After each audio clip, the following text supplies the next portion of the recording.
ସେଦିନ ଗଭୀର ଜଳରେ ଯେତେବେଳେ ଗ୍ରଜରାଜ ବରୁଣ ହ୍ରଦରେ ପଶିଛି ନିଜର ତୃଷାକୁ ମେଣ୍ଟେଇବା ପାଇଁ, ଗଜ ଆଜ୍ଞା ଗଜର ପାଦକୁ ଧଇଲା ଆଜ୍ଞା କୁମ୍ଭୀର, କହିଲା ଏତେ ଦିନ ପରେ ଗୋଟେ ବଡ ଜୀବକୁ ପାଇଛି, ବହୁତ ଦିନ ହେଲା ମୁଁ ଖାଇବି, ଆଜି ତତେ ଖାଇକି ମୋ ବୃଥାକୁ ଆଜି ମୁଁ ମେଣ୍ଟେଇବି।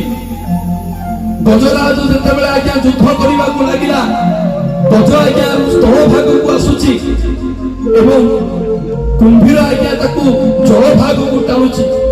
ଅନେକ ବାର ଆଜ୍ଞା କଷ୍ଟ କଲା ପରେ ଗଜରାଜ ଯେମିତି ଆଜ୍ଞା କିଛି ପାରିଲାନି, ଟେକିଦେଲା ଆଜ୍ଞା ପଦ୍ମକୁ, ମହାପ୍ରଭୁଙ୍କୁ ଡାକିଲା, ହେ ପ୍ରଭୁ ଜନାର୍ଦ୍ଦନ, ହେ ପ୍ରଭୁ ଦୁଃଖୀ ଶ୍ୟାମ, ହେ ଜଗତର ନାଥ ଜଗନ୍ନାଥ ମହାପ୍ରଭୁ କୋଟି ଓଡ଼ିଆର ମୌଡ଼ମଣି, ଆଜି ଗଭୀର ଜଳରେ କୁମ୍ଭୀର ମୋ ପାଦକୁ ଧରିଛି, ହେ ମହାପ୍ରଭୁ ଆପଣ ମତେ ଉଦ୍ଧାର କରନ୍ତୁ ଆଜି ଗଭୀର ଜଳରେ।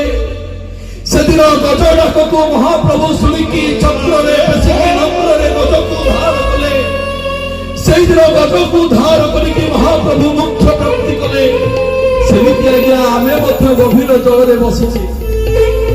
ଏ ଗଭୀର ଜଳରୁ ଉଦ୍ଧାରିବା ପାଇଁ एकमात्र बात होची महाप्रभु नाम। ए पंकरु हमको से तारण करिवे केमिति ओई हाथ को टेकी समर्पण करिवे।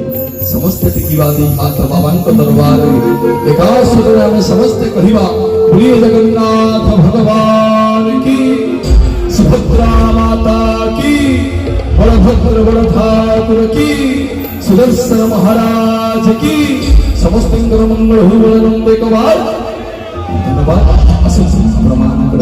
सुनावधन्य सुगंध गायिका परिचित कंठशिल्पी कर्णपाठ जय जगन्नाथ।